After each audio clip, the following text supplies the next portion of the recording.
Continuando, queridos. Nós, como íamos dizendo, né, Paulo disse que nós não podemos questionar a Deus, porque Ele é aquele que nos criou. E também outro exemplo que nós temos na Bíblia, né, são os do próprio texto que nós lemos, os Sadraque, Mesaque e Abednego, que eles tinham o entendimento de que Deus tinha poder, né? Poder, ele podia o quê? Livrá-los, né, da fornalha ardente. Mas a questão não era essa, né? A questão era se Deus queria.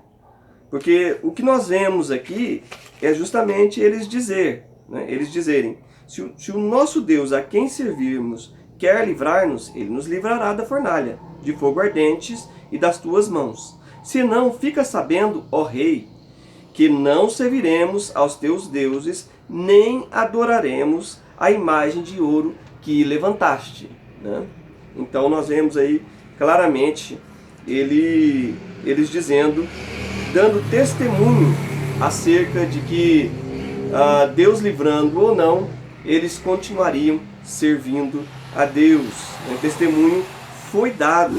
Tanto é que o próprio rei Nabucodonosor, ele fala posteriormente, né, a respeito destes homens que preferiram entregarem seu corpo a servirem e adorar qualquer outro Deus senão o seu Deus. Portanto, faço um decreto pelo qual todo povo, nação, língua que disser blasfêmia contra o Deus de Sadraque, Mesaque e Abednego sejam despedaçados e as suas casas sejam feitas em monturo, porque não há outro Deus que possa livrar como este. Então nós sabemos que o nosso Deus é um Deus de livramento, um Deus que pode livrar. Não há outro Deus como o nosso Deus que pode livrar. Este é o mesmo Deus de ontem, o Deus que pode livrar os seus ainda nos dias de hoje. Porém, nós vemos na palavra de Deus que a fé livrou alguns homens de Deus de situações como estas enfrentadas aí por esses 3 jovens da fornalha ardente.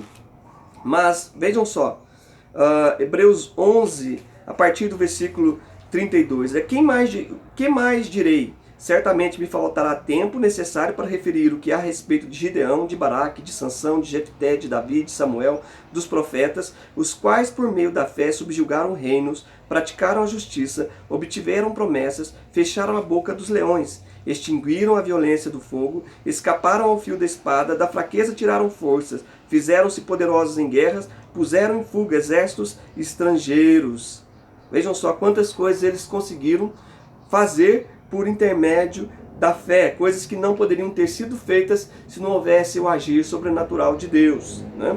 Mas, porém, nós vemos a partir do versículo 36, outros, por sua vez, passaram pela prova de escárnios, açoites, sim, até algemas e prisões, foram apedrejados, provados, cerrados pelo meio, mortos ao fio da espada, andaram peregrinos, vestidos de peles de ovelhas, de cabras, necessitados, afligidos, maltratados, homens dos quais o mundo não era digno, errantes pelos desertos, pelos montes, pelas covas, pelos antros da terra. Né? Então, a fé que livrou aqueles primeiros que eu citei de diversas situações de perigo, de guerra, de diversas situações, é a fé que também os fez enfrentar o perigo, a perseguição, a morte, sem vacilar, sem abandonar a sua confiança no Senhor nosso Deus. Né? Então, precisamos ter um entendimento da perspectiva de Deus sobre a realidade que nos cerca. Né? A primeira coisa que nós precisamos entender é atentar para as coisas eternas. Se nós olharmos só para as circunstâncias à nossa volta, nós vamos afundar. Assim como fez Pedro quando Jesus o chama para andar sobre as águas. Ele sai, dá alguns passos, mas observa a força dos ventos e também das ondas, e ele começa a sucumbir. Então nós temos o quê? A Bíblia fala para que nós não atentemos para aquilo que é visível, porque aquilo que é visível é terreno. A Bíblia nos adverte a atentar às coisas que se não veem, porque estas não são temporais, elas são eternas. Sim? As coisas que se não veem, elas são eternas, elas não são passageiras. Então, olhando para a perspectiva de Deus, isso vai mudar o nosso entendimento para com as coisas que nos cercam, né? Até mesmo a própria morte. Nós não vamos ver a morte como uma coisa tão ruim, da qual temer, da qual, enfim, entrar em pânico por causa dela. Porque o próprio Jesus disse, né, em Mateus 10, versículo 28, para nós não temermos o quê? Os homens que podem matar o corpo, mas nada pode fazer com relação à alma. Né? Diz aqui, Mateus 10, versículo 28. Não temais os que matam o corpo e não podem matar a alma. Temei antes aquele que pode fazer perecer no inferno tanto a alma como o corpo. Né? Por quê? Porque a morte para nós que conhecemos ao Senhor é simplesmente uma transição. A Bíblia fala que aquele que crê em Jesus, ainda que morra, viverá. Então nós não devemos temer a morte.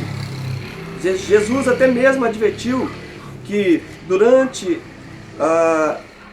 os tempos que antecedem a sua vinda, né, já antes mesmo do princípio das dores, e também, provavelmente também pode ocorrer até mesmo durante a tribulação, que alguns de nós seriam mortos. Veja só, Lucas 21:16. E sereis entregues até por vossos pais, irmãos, parentes e amigos, e matarão alguns dentre vós.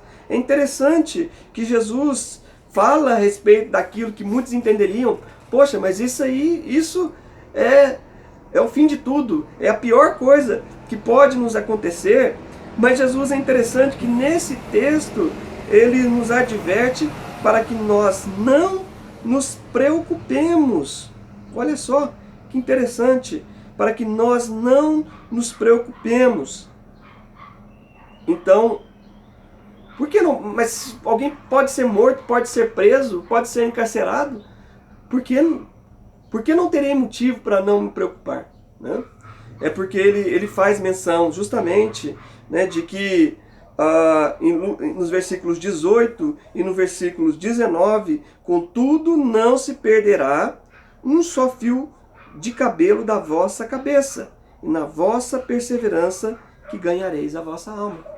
Então quer dizer, não há problema algum em acontecer qualquer uma dessas coisas conosco, se enquanto perseverarmos, né, nos mantivermos de pé e com fé em Jesus, né, a nossa alma vai ser preservada. Veja só como Deus olha, como Deus enxerga o enfrentamento da morte de uma forma diferente do que muitos de nós humanos enxergamos, né?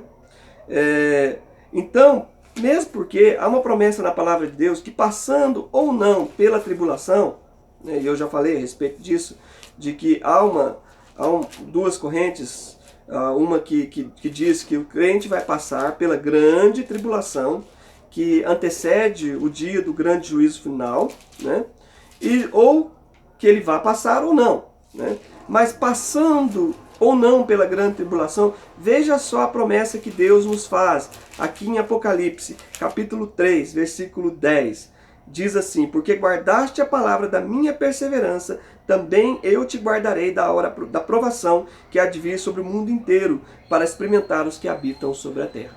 Então Deus vai guardar os seus, né? De qualquer maneira ele vai guardar. Alguns entendem que esse guardar da hora da provação será quando ele vier buscar a igreja e impedir que ela passe pela grande tribulação, né? Porque muitos entendem que a grande tribulação não é o sofrimento causado pelo homem, será um sofrimento causado pelo próprio Deus sobre aqueles a quem ele quer trazer juízo. E Deus, né, nesse período quer trazer juízo sobre o mundo e não sobre a igreja, né? Então Deus estaria livrando a igreja da tribulação. Mas mesmo que nós tenhamos que passar, veja só, A promessa dele é de guardar-nos no meio da provação, da grande tribulação, como ele fez com Sadraque, Mesaque e Abednego, como ele fez com Daniel. Mesmo que você tenha que passar, ele vai te guardar da hora da provação que está para vir sobre todo mundo, né? Então esse é o modo de operante de Deus que nós aprendemos na última mensagem, que Deus faz a diferenciação entre aquele que teme a Ele, entre aquele que serve a Ele, e entre aquele que não teme, entre aquele que não serve, né? Então, queridos, o próprio Paulo, nós temos uma palavra consoladora muito forte, porque ele disse que por amor a Ele, nós somos entregues à morte todos os dias, né? E aí estou me referindo à maior parte dos cristãos hoje, são os cristãos que fazem parte da igreja perseguida, né? Cristãos que estão sendo mortos, torturados na Coreia do Norte, né? Na África, e, enfim, no Oriente Médio, em diversos países do mundo onde há perseguição ao Evangelho, né? Então, mas neste contexto onde ele faz essa afirmação, que por amor a Cristo muitos estão sendo entregues à morte, ele traz uma palavra de conforto, uma palavra que tranquiliza, uma palavra que nos dá força. E ele começa esse trecho, né, a partir do versículo 31, quando ele começa a fazer perguntas, né? Quem será contra nós, se Deus é por nós? Quem nos acusará, se é Deus quem nos justifica? Quem nos condenará, né? Quem nos separará do amor de Cristo? E aí sim, uma palavra tremenda.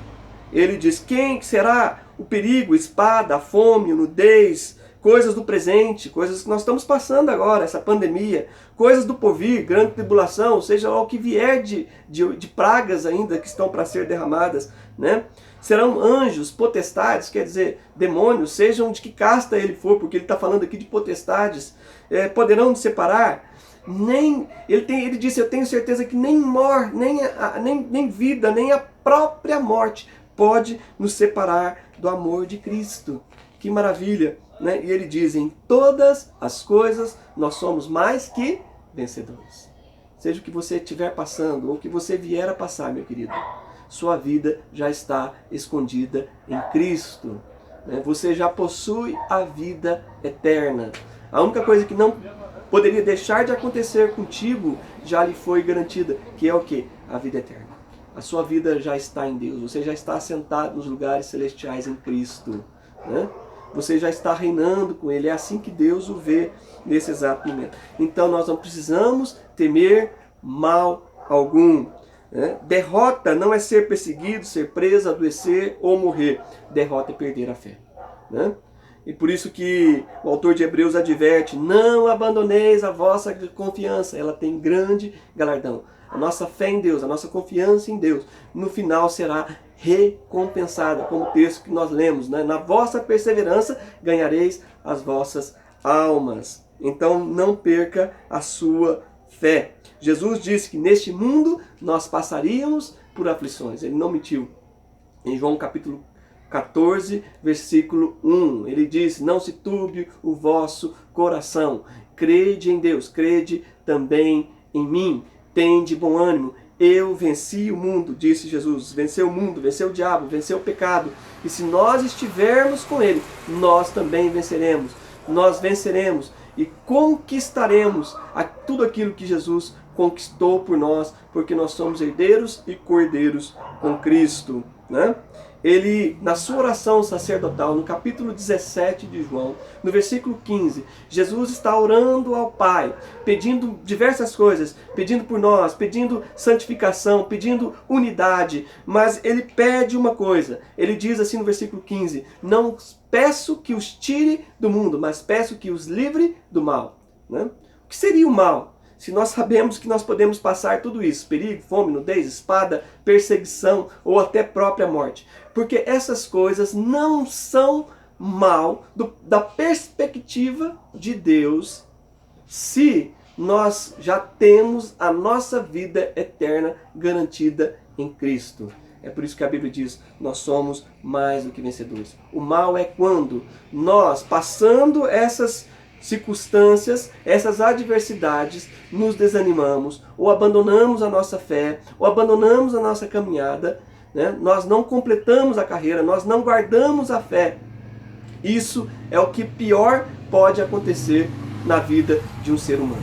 É abandonar a sua confiança e a sua fé em Deus. Então não deixe o mal chegar até você, te convencer que Deus te abandonou, ou que não há solução para você, não há socorro para você em Deus. Deus continua sendo o mesmo. Quem é poderoso como o Senhor nosso Deus? Quem pode livrar como Ele? Então confie em Deus, meu amado, mesmo nestes tempos calamitosos. Que Deus abençoe a sua vida, que Ele brilhe a luz do seu rosto sobre ti e te dê a paz. Amém?